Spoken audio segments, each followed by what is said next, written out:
On a mysterious island, a woman wakes up alone with no memory of how she got there or what her name is. She can't tell where she is, and there's a shell in her hand. Nobody answers when she screams for help, so she decides to blow the shell to see what happens. At that moment a second woman shows up. She doesn't remember her name either, and her object is a knife. Things get tense between them and Shell Lady takes the knife from her, only to be interrupted by a guy that tells them there are more people like them all over the shore wearing the same clothes. Soon everyone comes together and they move some tree trunks to sit on while sharing a coconut. Nobody remembers what happened, and each person woke up with a different item. At that moment they notice that their identical clothes have labels with their names on them. Shell Lady is Chase, Knife Lady is KC, and the guy that found them is Cooper. After everyone learns their names, Chase announces she'll go looking for clues, so Brody and Donovan go with her. The trio retrieves all the items that appeared with them, but then Donovan decides to go back to the others. Meanwhile the group is starting a fire and carving the word help in the sand. While sunbathing, Taylor finds a book buried in the sand called The Mysterious Island, but she dismisses it. Donovan arrives and convinces everyone to forget their troubles by swimming. At first they have lots of fun, but soon they panic when they see sharks approaching. Everyone rushes back to the shore, but unfortunately Donovan doesn't swim fast enough and soon a shark bites him before taking him away. Moments later, Chase and Brody find a beautiful waterfall, and Brody asks Chase not to tell the others. Then they share a kiss, but when Brody asks for more, Chase turns him down. Brody doesn't accept this and pushes Chase to the ground to try to take advantage of her. Chase struggles against him and manages to push him off, then she takes out the knife to keep him at bay and runs away. Afterward Brody returns to the camp and begins giving everyone chores to do, just assuming he can be the leader and not telling them about the waterfall. Soon Chase comes back too and immediately starts beating Brody up until the others pull her back. Then Chase tells the group about the waterfall and Brody's attack, but he calls her a liar and the others don't know who to believe. That night, Chase dreams of being in a room with a gun while blood flows on the floor. In the morning, she's the first one to wake up, so she grabs an axe and a shell and goes on a walk. Suddenly she finds Donovan washed up on the shore, alive but with a bitten leg, so Chase blows the shell to call the others. Working together, they manage to move Donovan back to the camp. Afterward the group has a meeting to discuss their options. Brody thinks they should move somewhere safer, but Cooper thinks they should stay on the shore in case a boat passes by. Chase interrupts to say they should get out, mentioning she saw Mason and Hayden behaving weirdly earlier. The duo explains they counted the steps between the spots each of them showed up at, and it was always exactly 39. By using the same number to explore the area, they find a sign that says "Find your way back." Chase thinks the sign is a clue, but everyone else thinks it's just a sign and ignores it. Frustrated, Chase throws the shell against a rock, causing it to break. Now the shell reveals a barcode with the words "Property of Island" and a blinking device that fell out of it. Not noticing this, Chase takes a nap, and when she wakes up, she sees an inflatable raft on the sea. She takes off her shoes before getting into the water, and accidentally steps on a piece of glass. As she swims toward the raft, the blood from her foot gets the attention of the sharks. Thankfully Chase can swim fast enough to reach the raft right before the sharks reach her. In the raft, she finds various objects like medical cases and a bunch of bullets. There are also oars that she uses to return to the shore. She hides everything she's found but makes sure to check the cases first. One has medicine, but the other one has a locked box. Afterward Chase speaks to Cooper in private, and after he swears to keep the secret, she shows him some of the things she's found, like stamps and a packet of gum that has 39 on it. Meanwhile Brody and Casey go looking for food and end up kissing in the woods. Later, the group sees the weather is getting worse and discusses again if they should move or not. Cooper ends up punching Brody and a fight ensues, so the others quickly jump in to separate them. A frustrated Copper leaves and Brody violently takes the knife from Chase to keep everyone at bay. Now the whole group can see he truly is crazy and turns against him, so Brody drops the knife and goes away. To everyone's surprise, Casey grabs the knife and gives it back to Chase.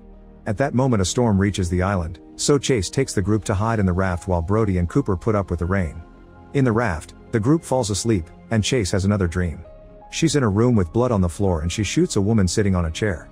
She's suddenly woken up by Cooper calling out her name, so she reveals the location and invites him inside. Once the storm passes, Chase heads back to the sign and finds the device that fell from the shell. Realizing what it is, she begins running back to the old camp, only to come across Brody, who has built a spear. After telling him to go wake up the others, Chase digs out the case from the raft and uses the device to open the box, guessing the password is some combination of 3 and 9. Inside she finds a gun, so she loads it up with the bullets before rejoining the group. Later, KC is privately checking her scar when she's approached by Hayden, asking what happened between her and Brody in the woods. KC confirms they did the dirty and blames herself for it, but Hayden can tell Brody attacked her. Meanwhile Chase and Copper go on a hike to look for more clues. After lots of walking and climbing a cliff, they come across a large abandoned building hotel. They see beds and a fountain with running water, so they rush back to tell the others. Brody doesn't like the idea of having to climb a cliff and an argument ensues, during which he threatens Chase with the spear. The others tell him to cut it, so an offended Brody goes away. The rest of the group asks Chase to leave too, accusing her of being the one triggering the arguments. As clouds cover the island again, Chase goes to sleep in the raft and has the same dream of the dying lady. In the morning, the group drags Chase out of the raft and takes her to the beach, where Brody is dead with a knife in his body. The others accuse Chase of killing him and don't believe her when she says she didn't, so she starts beating them up to escape. Casey hits her extra hard with a stick and Chase faints, only to suddenly wake up on a chair inside a strange room. She can't move any part of her body, and soon a nurse shows up to give her an injection without answering her questions. Chase falls asleep and has visions of the lady from the dream and the sea from the island. When she wakes up, a doctor is checking on her. He promises she'll get answers soon and uses a device to allow her body to move again. It's explained that a magnetic force field was keeping her in place, which is required to keep the prison population under wraps. Chase doesn't understand what he means by prison, but the doctor goes away and leaves her in the locked room. Soon a bunch of armed guards arrive and take her to see Warden Wells, who casually mentions Chase has military training. Wells confirms this is a prison, and the island is just a simulation they put the prisoners through as part of an experiment to see how criminals would act if they were given a second chance. Chase is the first one to have ever woken up on her own, but she'll be sent back soon. Later the nurse comes with 2 guards to connect Chase back to the simulation. Unwilling to return, Chase fights the guards off, knocking out one of them and connecting the other one to the chair using the force field. Then she takes the nurse hostage, only to throw her at the upcoming guards so she can run away. An alarm rings in the building as Chase beats down a few more guards, then climbs down a pillar to reach the outside. Unfortunately, she's soon surrounded by guards and they quickly knock her out. Afterward, Chase is taken to a cell where the door is a force field, and the magnetic force keeps her against the wall. Eventually Chase falls asleep and dreams of the lady in the chair again. When she wakes up, the wall finally releases her and the guards take her to see Wells, who has prepared a meeting with the scientists that created the simulation. They explain the point of the experiment is to test nature versus nurture. They delete everyone's memories to check if changing a person's circumstances would also change their morals. They have no idea how Chase managed to wake up, and they begin discussing whether they should send her back or not. Tired of this, Wells takes Chase outside for lunch. He greatly dislikes the scientists and the simulation, but he puts up with them so the government will send them money. He also confirms that if someone dies in the simulation, they die in the real world. When she asks about Brody, Wells tells her he was an awful person and his crimes were abuse and murder, so he's happy he's dead. Moments later, the scientists announce that they'll send Chase back to the island. She immediately protests and grabs her chair to fight, but the guards quickly capture her and take her away. Then Chase is tied up outside by the neck, so she slaps Wells and tries to move, but the noose keeps her in place and Wells announces a punishment. The guards come to attack her and at first Chase manages to defend herself, but there are too many of them and eventually she gets defeated. Afterward, Chase is secretly visited by Dr. Wiss, one of the simulation scientists. She tells her to stay on her path and not to be Wells' puppet because she suspects he's tampering with the results of the tests. When she's about to say more, she's interrupted by the nurse and the guards, who take Chase away in a truck. During the trip, the guard punches her, so she fights him off and jumps out of the truck to escape. Chase sneaks around in the tall grass while avoiding the searching lights and eventually finds a building with a guard outside. She waits for the guy to leave with a scientist and gets inside, where she finds an advanced control center and has to knock out another guard. Then she steals a white coat and moves around with her head down until she discovers the disturbing main room. All the other criminals from the island are floating in tanks while wearing strange suits. Suddenly she's surrounded by Wells and his men, who hold her down as the nurse gives her an injection. An unconscious Chase is put back in her tank and reconnected to the simulation. In seconds, Chase wakes up on the beach again with her hands tied up while the group discusses what to do with her regarding Brody's murder. She remembers everything about the prison and tells the others, but no one believes her and they refuse to untie her. However, Chase's words cause Hayden to have a vision of her in a car with a guy, who she kisses before stabbing him multiple times, then she crosses him off a kill list. Afterward, Chase tries running away so the group goes after her and tackles her to the ground. While they're struggling on the sand, they're suddenly interrupted by 2 new people called Bonnie and Clyde. The more Clyde speaks, the more he sounds like Wells, so Chase thinks the Warren sent them to manipulate them. When nobody listens to her warnings, she makes an observation. The duo doesn't seem bothered by the body on the beach. Now exposed, Bonnie and Clyde threaten everyone with their weapons and make them drop anything they can use to defend themselves. Then they ask about the boxes from the raft, revealing they know about the gun. While Clyde argues with Chase, he suddenly stabs Hayden in the stomach, explaining she was killed Brody for what he did to KC, that's why she was arrested. She killed a bunch of abusers as some kind of vigilante.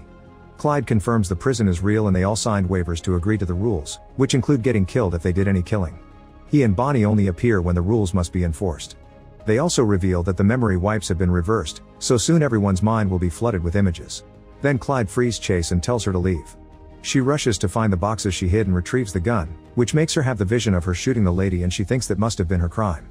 Afterward, Chase takes the medicine box to the group and leaves with the gun. Bonnie and Clyde scold the group for spending the past few days doing nothing and tell them there's a village on the other side of the island, so they should head there.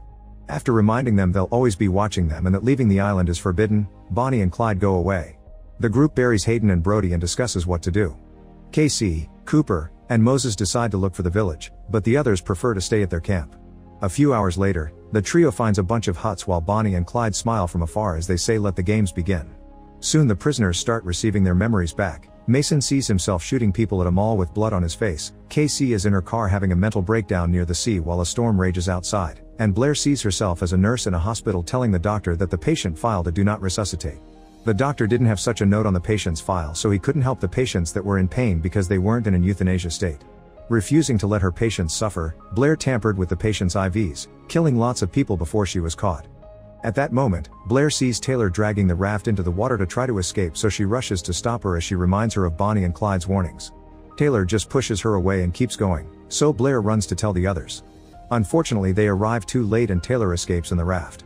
At the same time, Moses is getting his memories back too. He used to be a rebel, and with the help of a friend, he put a bomb inside an empty building as an act of protest. However, they were wrong and the building did have people in it, which ended up dead. Moses and his friend were both arrested for murder. Casey also continues to see her memories. She was married to Rick and they had 2 kids together, but Rick was physically and verbally abusive towards her. Since Rick wouldn't get a job, Casey worked at a bar where she met Jordan, who she fell in love with. They started to see each other in secret very often, but one day Casey was disappointed to discover Jordan left town. Later she asked Rick for a divorce, mentioning the affair and letting him know that any man was better than him. Furious, Rick pushed her head into the sink, keeping her underwater for a few seconds before aggressively announcing she wouldn't see her sons again.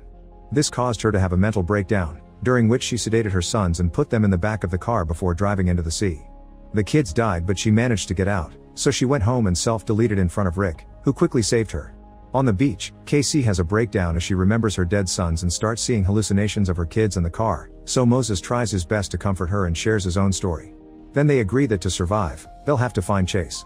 As they walk, Casey is too afraid of going near the water because of her traumatic memories, so Moses provides her comfort to help her enjoy swimming again. While Donovan chats with Blair and jokingly asks her to marry him, he also goes through his memories. He used to work in an office and was obsessed with a coworker who kept turning him down. Eventually she told HR about his harassment, so one afternoon she cornered her in the bathroom and killed her while blaming her for leading him on. Blair and Donovan's conversation is interrupted by a sudden shot. It's Mason, who has found a flare gun and says he was just testing it. In the woods, Cooper is searching the area and suddenly overhears Bonnie and Clyde talking. Apparently they're planning to do something against the rules and mention some kind of boss. Meanwhile, Chase makes it back to the abandoned hotel, and in a room, she finds the lady from her visions, whose face is quite damaged. The lady suddenly appears by Chase's side and grabs her by the neck, telling her she's killed her own mother. As the lady laughs, Chase reminds herself this isn't real and her mother disappears. Then Chase approaches a chair and finds a key for room 39, so she heads there and begins searching every nook and cranny. Behind a painting she finds an envelope full of photos and a title for a house that she suddenly gets a vision of. The photos are of her and her mother, the house, and to her shock, one of her hugging Cooper. At that moment she hears a noise outside and bumps into Cooper, so she uses the chance to show him the pictures. Then they both admit that they remember being happy as a couple. In the meantime, Taylor shipwrecks and gets hurt, but at least she reaches another island. As the raft floats away, Taylor searches the area and finds a skull that has the property of Island text. At that moment she's hit by her memories. It turns out she and her boyfriend tried to rob a bank. Afterward she eats some fruit and takes a nap. When she wakes up, she finds her hand wrapped in bandages and a bowl next to a plank that says chicken soup, so she drinks it all. Minutes later, she's found by Bonnie and Clyde, who congratulate her for finding a place called Two Land but explain they're here because she broke the rules. Taylor explains she didn't mean to kill anyone and it was an accident during the robbery, blaming her boyfriend for the deaths. The duo then reveals that the island only has one resident who happens to be a cannibal, and the soup she ate was made with her own fingers. In the evening, Casey wakes up to see her son burning the abandoned village. She approaches the boy to stop him, telling him how much she loves him. However, the son is just a hallucination, and Moses has to pull Casey away from the flames, which are very real. Nearby, Bonnie and Clyde happily watch the fire they started. Back to Chase, she has a vision of her childhood. When she was a kid, she was bothered a lot by her classmates, but her mother was never sympathetic. She would yell at Chase and demand her to solve her problems because she didn't want a weakling as a daughter. From then on, Chase started to take fighting classes, but her mother disapproved of that too because it wasn't very feminine. In fact, the mother told her not to come home for the holidays if she didn't give up the fighting, so instead Chase joined the Marines. Cooper also has a short vision and sees himself at war, surrounded by bodies. When he sees Chase with the gun in her hand, the rest of the memory comes to him. The two of them met when they joined the Marines and fought together during the war. During a mission, Cooper was hit by an explosion and was seriously damaged, so a helicopter took him away. Chase also remembers this, and they realize the house from the pictures is the ranch they moved to after the war. Another flashback reveals that after Cooper recovered from the explosion, his face was still severely damaged and he was worried nobody would hire him like that. In the present, Cooper is looking at himself in the mirror when suddenly he sees Chase's mother next to him. She removes the bullet from her forehead and hands him to Cooper, but luckily at that moment Chase makes him snap out of it. She explains that she also sees her mom and that she thinks she killed her even if she doesn't remember it, but Cooper says they were framed. At the beach, Mason gets his leg hurt after slipping on the rocks, so Blair takes care of the wound. Donovan sees this and gets jealous because Blair had taken care of his leg first and he had thought they had something. After Mason leaves, Donovan pretends he has something in his eyes to get Blair's attention and begins talking badly about Mason.